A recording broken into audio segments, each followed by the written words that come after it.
আরজি করের মহিলা ডাক্তারের নৃশংস ধর্ষণ ও খুনের ঘটনায় মমতা সরকারের 10 ভুল, যা চোখে আঙুল দিয়ে দেখিয়ে দিল আসল দোষী ঠিক কারা।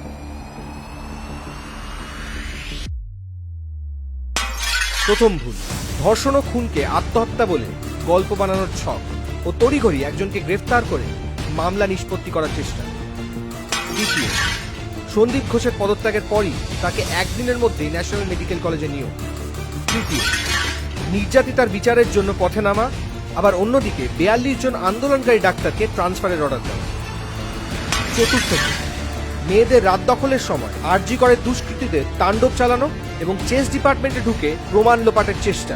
পঞ্চম, তিলোত্তমার পরিবারকে 10 লক্ষ টাকা ক্ষতিপূরণে মুখ বন্ধ করানোর চেষ্টা।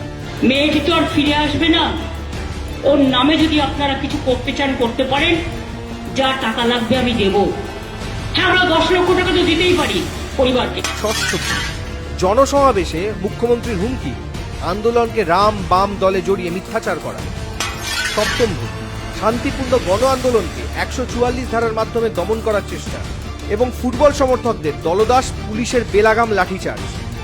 অষ্টম ভুল, ডাক্তার কুণাল সরকার, সুবর্ণ গোস্বামী ও সুখেন্দু শেখর রায়কে সমন পাঠানো। নবম, মমতা নিজে ভুল স্বীকার না করে বারবার আসল সত্যিকে বিকৃতি করার চেষ্টা। দশম, ফেসবুকে পোস্টের জন্য হুমকি এবং সাধারণ মানুষদের থানায় তলব। এখানেই হয়তো শেষ নয়, ভুলের সংখ্যা আরও বাড়বে, আর যত বাড়বে তত বাড়বে মিছিল। জনগণ আজ আঙুল তুলছে, প্রশ্ন করছে, আর উঠছে চিৎকার, হীরক রানী বাই বাই।